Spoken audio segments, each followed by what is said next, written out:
Hello, good evening and welcome. My name is Felix Jones and Lego Cheetah, and welcome to my review of Rogue One, a Star Wars story.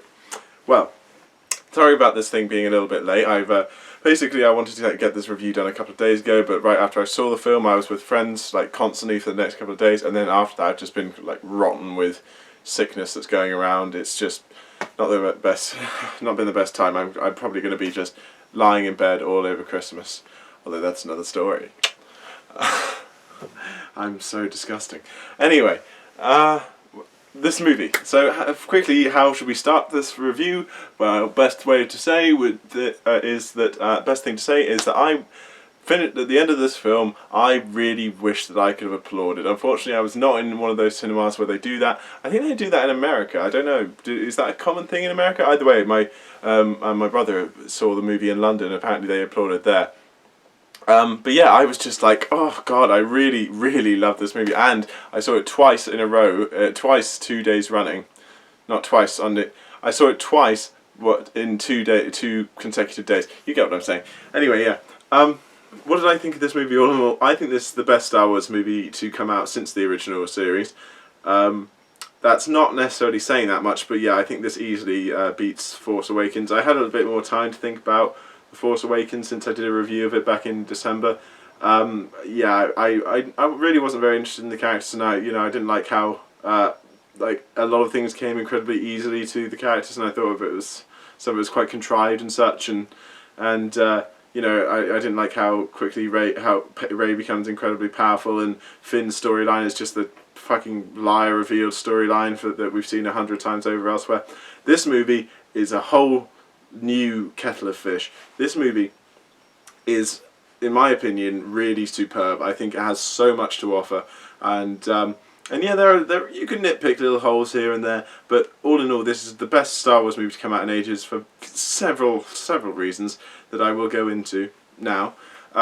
So quick bit of backstory. This movie is a Star Wars prequel. It's basically it tells the story of the people who acquired the plans for the Death Star in order for A New Hope to happen, in order for the Rebel Alliance to know what the Death Star's weakness is and thus be able to destroy it. And it's actually made in such a way that you could, for a prequel, it could actually be viewed before watching A New Hope. I mean, there are a few nods to the original series, but honestly, I think if anything, I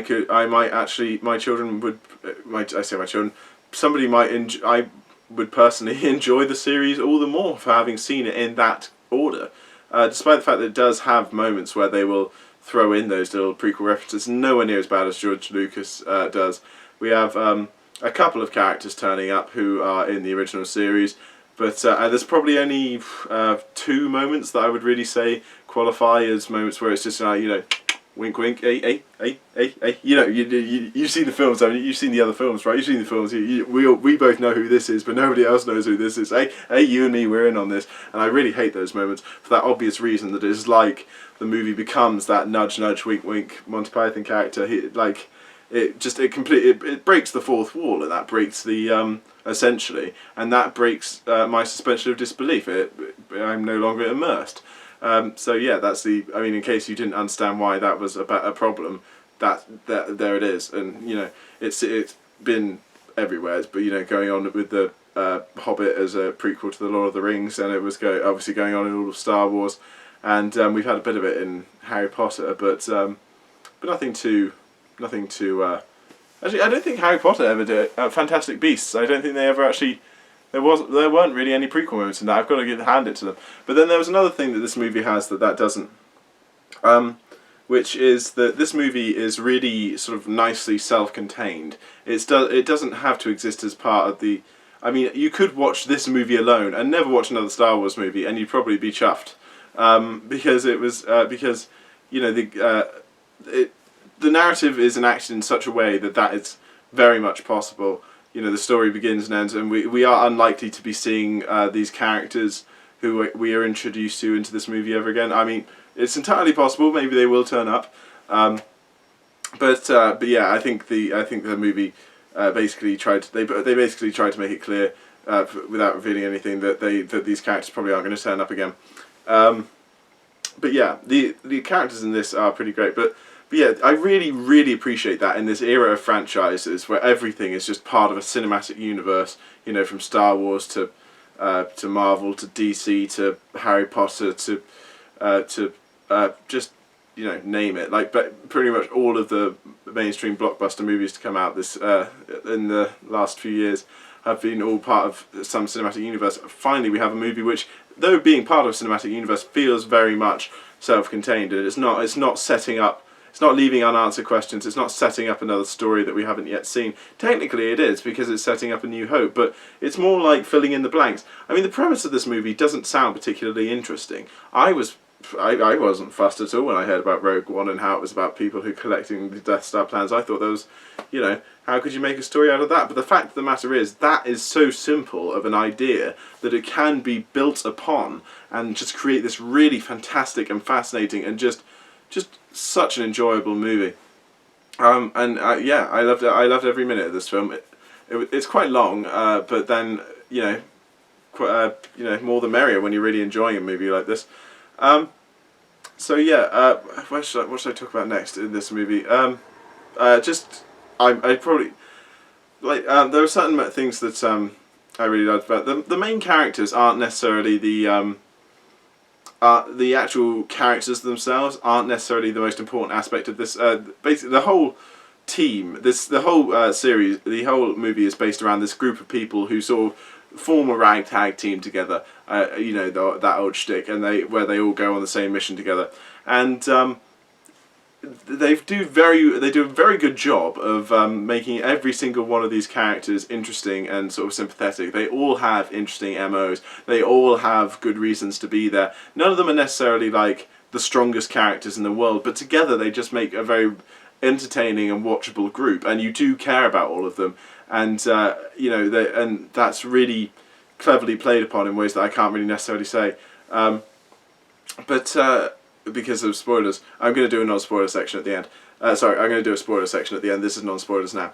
But yeah, one of the best things about this movie is that these characters aren't actually, none of these characters are the special. None of these characters is the one. There's no prophecy, there's no destiny, there's no you know, incredibly powerful person who thinks that they're just a regular old person, and then somebody comes along and tells you, no, you're special. No, this is just a bunch of people existing with a just cause in the Star Wars universe, and that is so brilliant compared to the rest of the stuff. It's not, these aren't epic heroes, these are just people who are existing in this world, and that makes it so much more human and so much more relatable. It makes me so much more invested in this universe. I just want to be there. I want to be able to, you know, exist as they exist in that lifestyle. By the end of this movie, I had my love of the Star Wars franchise reignited inside me. I was just like, in the last 20 minutes or so, it suddenly popped into my head, wouldn't it be cool to have a lightsaber? And then suddenly I was like, shit, I'm gonna have to go home and order a new toy lightsaber online. I didn't, because it would look very silly on me. I'm 6'6", and most toy lightsabers are about that long for the blade. I just look stupid. You can actually get bigger ones, I imagine. Sciences and everything. There's another pathetic and ridiculous double entendre that I'm going to throw into this review, because for some reason that's apparently now my sense of humour. So yeah, moving on from that, this movie, I'm going to talk about the things that I can actually get away with talking about.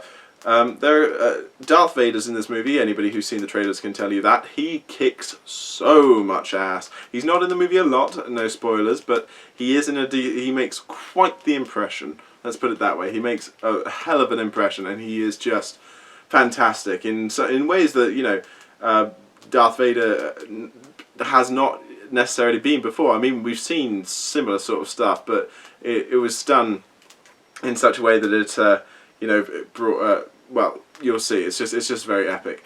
And actually, really, that's basically a rule of thumb that can be applied to this entire film, because with the technological advancements involved in, sorry, that's the sound of my rats eating in the background. With the technological advancements that we now have been made in, you know, CGI and such, they can achieve a lot more with this film. And actually, to be fair, a lot of it is not necessarily even stuff that was impossible before. Like you know, a lot of the shots of the close-up shots of the Death Star and also an AT-AT appears in this. Don't want to give any spoilers, but it does. And that's just like one minorly cool aspect of this otherwise really awesome film. The cinematography gives all these things so much more size than we've ever seen before. The Death Star feels enormous, and the AT-ATs seem to tower over you. They are titanic. It really is fantastic because that, you know, just the angles they can get up close, and then it's not a model that they had to put far away in the distance. They can get right up close to this huge ass space station, and it just gives it such a feeling of weight, and makes it that much more intimidating and that much more immersive. But as I say, there is signs that it's not actually entirely down to the technological advancements, because it is due to the cinematography. I mean, there's some shots that we see in this that could have been created in the original series. Like there's a shot of the Death Star sort of appearing on the horizon of a planet that's shown in the trailers, and there's a shot where the Death Star, again, I'm trying not to spoil anything, but this is just like something, you know, me telling you this isn't going to give anything away. There's a shot where the Death Star eclipses the sun on a planet, and that could have been done using earlier technology. In fact, you know, in some ways it wouldn't have looked better because it was done really well in this, but it would you know, it would have had a certain authenticity to it because it would have been made using slightly older special effects. That is still amazing, and it shows that they are bringing more to the table than just improved technology. And you know, unlike George Lucas with the special editions, he's not just bringing new technology; he is bringing they're bringing new ideas, and they're bringing all this. You know, this is the kind of thing that making more Star Wars movies gives them the opportunity to do. And at doing it as a prequel, it's going to add a lot to the movies where they sort of failed in the I mean, even the original series of Star Wars movies has, you know, holes. It's not perfect, and you know, I have seen them, and I think this movie goes a long way to actually, you know, correcting some of those mistakes. It does stuff that the previous movies didn't, and I will go into that because I don't want to spoil anything, so I won't talk too much about that. But yeah, what I was saying earlier about Darth Vader, he is in this movie and he does kick ass. I'd forgotten that he was going to be in this movie. I mean, when I started watching it, it was somewhere in the back of my mind, it lingered. But yeah, basically I'd managed to completely forget that it was going to happen, and I wasn't awaiting it whatsoever. About half an hour in, I suddenly remembered that he was going to be in this movie at some point. And yeah, I was just like, okay, I'm enjoying this movie right now. Seeing him will be pretty epic, but you know, I probably wouldn't mind if he never turned up, because I was enjoying the movie that much. I mean, all the performances in this film from the lead cast are pretty damn good. As I say, none of them are like the strongest characters ever, but they are all pretty damn good. There aren't too many CGI characters, which I really appreciate. They're all just really charming, and as I say, they've all got sympathetic MOs. But for the most part, they're all just very likable, and that's fine. You know, there is a certain depth to them. They all, as I say, they have causes that you want to get behind, but they're not so like and you do become very attached to them, but they're not so brilliant. Then, you know, it's hardly I wouldn't have gotten Daniel Day-Lewis in to play any of the characters. They're not that complicated and that complex, but they are really great, and you do find it very heartfelt. There's some pretty damn heart-wrenching scenes in this movie. There's one scene that I won't tell you exactly what it is, but basically somebody is speaking to somebody else via a hologram, and they give this big emotional speech. You'll probably know it when you see it, and honestly, that was such a brilliantly human moment. I thought it was so well written. It felt so like legitimate, heartfelt pain, that I just could not have been more chuffed with it. Because I don't want a movie that's that insanely complex, because Star Wars is still something of an action movie and a fantasy, and you know, having characters who aren't too insanely complex does make it slightly easier for us to sympathise with them, because you know, we can kind of slot ourselves into their position a bit easier. You know, in the same way Harry Potter is not a very complex character, although they are a bit better than they're much more likeable than Harry Potter is portrayed in the movies. So yeah, that's great. Speaking of CG, yeah, as I said, there aren't too many CGI characters in this movie, which is a big bonus for me, because I don't like characters who are entirely comprised of CGI, like Jar Jar, like well, many of the characters in the Star Wars series. There are one or two, but nobody who's necessarily in the core cast apart from this robot character, and the CGI in him is pretty damn good, and you kind of accept because he's a robot, he doesn't have to look organic, so it makes it easier for them to create this character out of CGI. The rest of them are humanoid, and that means we don't need to basically make main characters who I look at and I just know they're not there. I can sympathise with these characters because I know that they're actually there. In fact, there's one character who's CGI, who's a background character. Again, I'm not trying to spoil anything. Admiral, he's basically the same species as Admiral Akbar, but they did him with CGI, which I think is just kind of unnecessary at this point. I mean, yeah, it kind of it looked pretty good, but it was obviously CGI, and I guess it does make him look more like an actual fish person because he can move and flex like actual flesh. He's not a puppet. But then again, I was never dissatisfied with the puppet Admiral Akbar. And at least I know he's there. I wouldn't mind more of that, frankly. I wish there was a bit more of a compromise between puppetry and CGI. Maybe there was. And I just wasn't aware, but he seemed to be entirely comprised of CGI. What's more, there are two characters from the original series who are recreated in CGI in this movie. I won't tell you who both of them are, but one of them is one of them I can tell you is Grand Moff Tarkin. And I mean, that's not really a spoiler. He's in so much of the movie, you might as well get over that fact. They recreate Peter Cushing's face using CGI. First time I saw it, it was pretty damn good. Second time, slightly Robert Zemeckis mocap, not that amazingly well done. But then again, I didn't even notice the first time round, and neither did my friend who I saw it with, and also. Seeing it with, as I said, I saw it twice with two different friends. Neither of them mentioned Peter Cushing's recreated face. The second one, who obviously I can't tell you who that is, but it's so well done. It is so fantastically well done. Imagine Arnie recreated in with using CGI in what's this called, Terminator Salvation. Blows that well out of the water. It honestly looked like they had the actor there at the age that they were in A New Hope. I mean, it was just superb, basically it was pretty near the end of the movie. Not to give anything away, because you don't know who it is. Yeah, they do. It just looks so utterly perfect. Although that was one of the prequel cliche moments that I really didn't like. I mean, it wasn't that badly done. It was the fact that, as I say, they show this character's face, but at first they make out like they're not going to.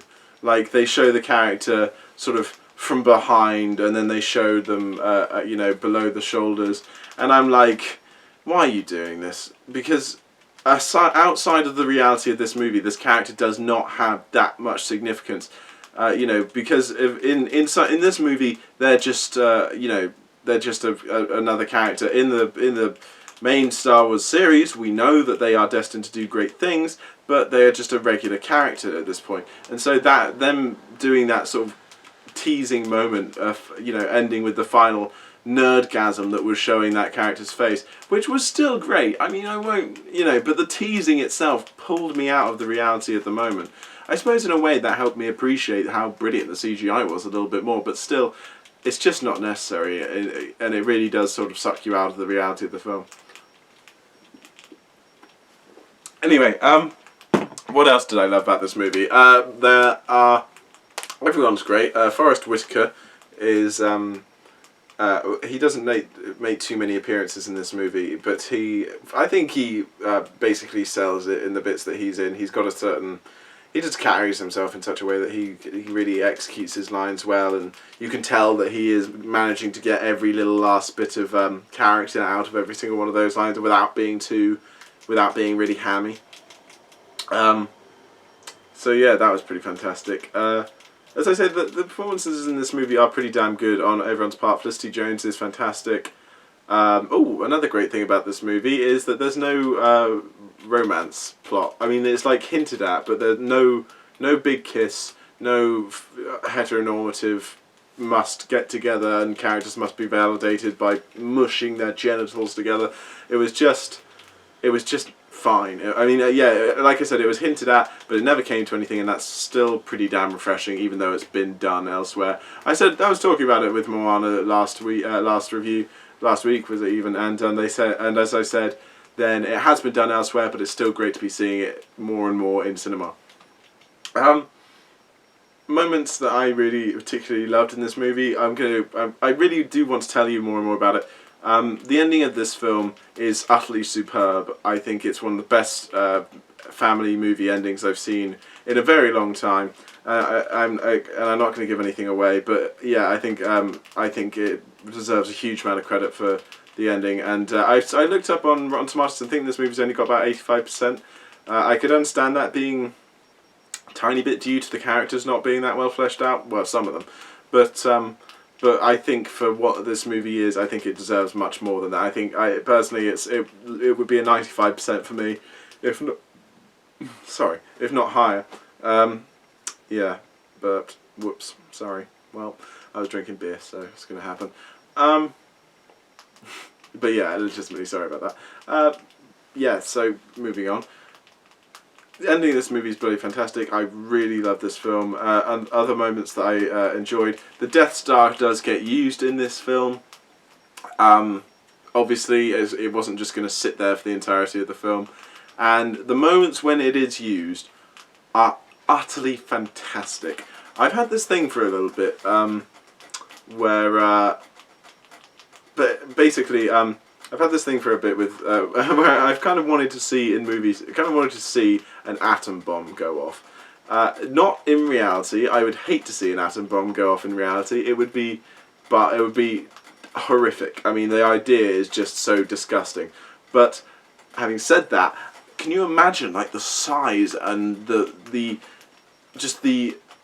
magnitude, the gravity of witnessing something like that you would never ever get to witness in your, well, hopefully we will never ever no one will ever witness in their lifetime, you know, on this planet. Let's hope that nobody ever has to witness that happen again. But still, it would be incredible. It's the kind of thing that we will never get to see, you know. But then to see something like how they do the effect with the Death Star in this film, it captures that feeling of just mind-blowing size and destructive capacity. It really is phenomenal, and it's really like when it's being done, the bad guy sort of stands back and says, "Oh, it's beautiful," and I'm kind of like, to be fair, it kind of is. You know, we're supposed to think he's evil for saying that, and obviously the idea of hundreds of people, thousands, millions of people dying is horrible. But still, the effect is legitimately quite beautiful. So what else is there to talk about before I go on to the spoiler section? I think I've pretty much covered everything. There's a bit of symbolism in this film that I think is a tiny bit inappropriate. Like there's a scene in a sort of desert town that looks very much like a Middle Eastern town, where a bunch of stormtroopers are attacked by a bunch of randomers. These aren't the main characters, so not really spoiler. These are just randomers.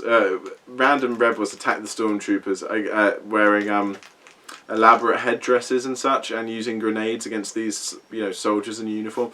And that's very much, I mean, the parallel being drawn, the allegory, the type of emotions that they're trying to invoke in the audience using this imagery is kind of obvious.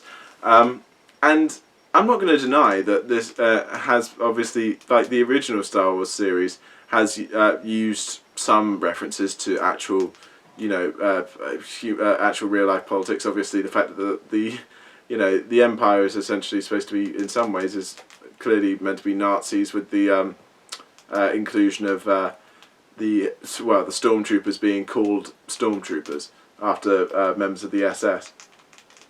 But still, I think it felt quite like they were getting at a political message, and there's also a character who's played by an actor who I don't know the name of. He's the guy from The Night Of and Four Lions. I forget. I haven't looked up his name. I should, because I do really like his stuff. And I imagine he's a Muslim in real life, but basically the way this character is presented, he has this speech where he talks about how he was just being walked over by the Empire, and somebody told, and some guy told him, this wise man told him that all he needed to do was stop taking it, and he had to have the bravery to get up and do something about it. And there's definitely some sort of anti-American government not pro-extremist, but pro-religious freedom fighter, I suppose you could call it, stuff going on here. And it's not, I mean, whether or not that's what they were attempting to achieve, I doubt there was a political agenda involved in writing this film. Whether or not there was, I don't think any kind of political message or that much political or that kind of contemporary political imagery necessarily belongs in the movie. I think it could end up dating it a bit, but also I just don't think that's what Star Wars needs. Star Wars is escapism. I don't need escapism reminding me of the horrible things that are going on in reality. But as I said, that's one of the very few criticisms I have for this movie. That does get you thinking about a few things, though. I mean, quickly, a couple of nitpicky Star Wars moments. One, there's a guy in this movie who has an automatic weapon, like an automatic ray gun, and it's way better than anybody else's ray guns in the entire movie. And he's not a rebel or a member of the Empire. He's just a guy who has an automatic rifle. Why does not everybody have this? Why do not all the stormtroopers get kitted out with the best gear? I mean, it's not like it really requires advanced technology or anything. This guy just has it. It involves strapping something to his back to make it work, and it's sort of like the gun's linked to the thing, the back unit. You know, the Ghostbusters power pack is linked to it with a wire. Why does not everybody have this? I mean, it's not like it would be particularly heavy. Just, I don't know, if it were to be heavy, trained stormtroopers to carry heavy shit around on their backs. Also, why the fuck do they not just use bullets? I know I mean, obviously they don't know what they are, theoretically, but then a bullet moves so fast that it travels faster than the speed of sound. Yet, they use a gun. At least I think a bullet travels faster than the speed of sound. Don't quote me on that. Anyway, they use a gun where you can actually see the projectile flying through the air. In fact, you can literally dodge it. So, I mean, it does make you wonder why they would choose to use that technological alternative. Also, the Force. Oh, a great thing about this movie is that it really makes the Force feel like a religion again. I mean, I know that, in fact, you'd think that they'd play on that a bit more in The Force Awakens, but they don't really, actually. In fact, the way that they talk about the Force, especially that scene where Han's like, that's not how the Force works, it kind of, it's like they're trying to quantify it in the same way that they do, they're applying these rules to what feels like a mystical force, in the same way they did with midichlorians. You're attempting to apply a lot more logic to this thing that is more entertaining when it's a bit more mysterious. And I know that's not the sort of thing I usually say. Usually when it comes to sci-fi, I'm all about the rules. I'm all about how the rules, how things work, how you can create tension. And I suppose that is necessary in the series where Force users are, common. You don't see any of them in this movie, apart from Darth Vader. And But yeah, I suppose if people are going to be manipulating the Force, then you do need to apply rules like exactly how it works. But it is so much more entertaining to see it just talked about as a religion. And I know, as I say, usually I'm all for rules and logic when it comes to sci-fi because that's how you create tension. But frankly, in this case, I think it is more appropriately seen as this mysterious, mystical thing. It's so much more entertaining, and also it sort of draws you back over to like Yoda and such. He feels very Yoda-esque some of the moments in this film. But yeah, having said that, the Force is so brilliant and powerful, and it keeps everything balanced, all life balanced in the universe. If that's so, why does it work so well for somebody who's objectively evil, like Darth Vader? I mean, he's fucking amazing with the Force, and the only person, apart from Yoda, in the galaxy who is more powerful than Darth Vader is the only person who's yet more evil than him, Darth Sidious. I mean, it does kind of make you wonder the Force is a bit of a dick. I mean, I know it's like a power to be wielded, and maybe, and if it does maintain balance in the universe, firstly, maybe it shouldn't work for those people, and secondly, you know, there's not, like, Darth Vader and Darth Sidious ruled the Empire for about 20 to 30 years. I mean, maybe just under 20. But all the same, that's a long time, and probably a lot of killing that they did. I'd say for a long old time there, they were winning, you know? And it didn't even, and it wasn't like a revenge thing. It wasn't like they got a huge comeuppance. Yeah, they died, but that's not that, but that's just like winning, winning, winning, and then the inevitable end that is their demise, and there's balance in the universe. If anything, they just had a huge lead for a long time, and good doesn't really triumph over evil, does it? It just maintains the balance of the universe. So really, you know, there's no winning there. It's not. It is a bit one-sided, the old Force. Anyway, enough nerding out, and I'm sure actually if there are any real Star Wars nerds watching this, they probably will have some stuff to throw back at me to correct all these little holes I'm trying to pick. But yeah, let's move on to a spoiler section, because I really do need to talk about the ending. Before I do, I mean, it is really frustrating watching this movie 2 days in a row, because I saw it for the first time and I loved it and I wanted to talk about it for ages, but then I had to go out hang out with another friend who hasn't yet seen the film and wants to know about it, and I had to do basically this exact same thing, do the whole non-spoiler commentary. But it's such a wonderful film. You just really want to discuss and sort of, you know, what's the word I'm looking for? Deconstruct the ending of this film, and all the stuff that happens in the last half. And yeah, I think that's just a reflection of how entertaining this film is and how interesting it is to discuss. So yeah, if you haven't seen this film yet, go see this film. It's really great. I think it's the best Star Wars movie to come out in ages, and I think you're going to have a great time. Thanks very much for watching. My name is Felix Jones and Lego Cheetah, and yeah. Peace be with you, I guess. God bless, my friend. My little Bob Ross bit there. Anyway, on to a spoiler section. Bye bye, non-spoiler people. Spoiler section. Everybody in this movie, you better have left at this point. Seriously, go if you don't want this movie spoiled. Every single main character in this film dies at the end.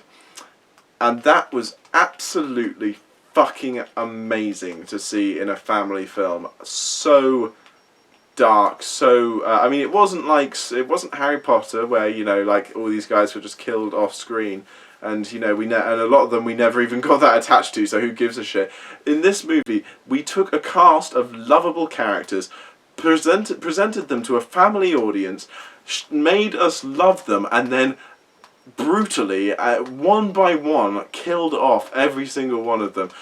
As far as some people are going to be concerned, probably an order of likeableness. You know, the robot dies first, D8 or whatever his name is, and he was clearly a lot of people's favourite. He was the comic relief, and everyone was laughing at him in the film. Although maybe everybody thinks that he might be able to come back. Then Tyrone or Tyrell, I never really got. It's hard to tell a lot of their names. To be fair, I never got the guy with the rifle's name. I have no idea what that guy's name is. But yeah, they got the guy. They've got the guy. That guy. He. That reminds me. The pilot loses his mind and then he gets it back like 2 seconds later, and everybody just accept that. That's a bit nuts, isn't it? If you'll pardon the phrasing. Tyrone gets killed off second. He was my favourite. He was great. He was just the best aspect of this movie. Again, as I said, bringing the Force back to being more like a religion. It fucking was rocked. Ah, and the moment when they get onto the beach where Jen and I never got his name, but it doesn't matter because he's still great. They get onto the beach and they fall to their knees and they basically just wait for death to come. This is what I was saying about there being hints of a romance. There's like intimate looks, but there's never a kiss. They hold each other. But I would hold whoever was next to me at the end of the world. Of course I would. I mean, it'd be the end of my life. You just need someone to like hold you and tell you that things are going to be okay. And my God, their acceptance of their inevitable demise is so dark and really edgy for a movie that's for kids, where they're like, yep, we're gonna die now, and that was really superb. I don't think you could. I could not be more chuffed with this movie. As I was saying about the end of this film, Carrie Fisher's being euthanized. It honestly looked like they'd gotten her in and just stem cell magicked her back to her former glory, because it looked like Carrie Fisher. It was great. Peter Cushing at the ending, his character is finally made legitimately very, very villainous, very disgusting. Like the moment where he's standing there smiling as he conquers his enemy by destroying the entire city where he is currently located, is just brilliant. So menacing, so disgusting. It makes him a great villain in his own right, especially considering that he. I don't think he's ever that amazingly villainous in A New Hope, and so it really gives, I think that would make A New Hope a lot more entertaining for that fact. As I was talking about how this movie, I think, improves the original series in some ways, and one of those ways is indeed that, and the other way that this movie hugely improves, in my opinion, on A New Hope, is we finally get to see the Death Star destroy a planet that we actually give a shit about. I mean, the places that it destroys a planet on which people who we like and are invested in and have spent time with are, and so when they die, suddenly the Death Star is this actual manifested villain, as opposed to a thing that just destroyed, or at least a villainous weapon. It's supposed to just this thing that destroyed a planet that we've never met anybody from. Alderaan. Who gives a shit about Alderaan? I don't know anybody from Alderaan. I mean, I know that obviously Princess Leia is from Alderaan, but her planet was destroyed and she's not on it. So who gives a shit? I mean, it's probably sad for her. She's lost her dad, but I mean, does she even lose her dad? Does Captain Antilles survive that? I mean, who knows? Because we don't know what happens to him at the end of this movie. Does he go back to Alderaan? Anyway, that aside, there's that, and also we didn't even get that in The Force Awakens when Death Star destroys like 5 planets. The Death Star destroys 5 planets, and not one of them do we give a shit about. One of them's Coruscant.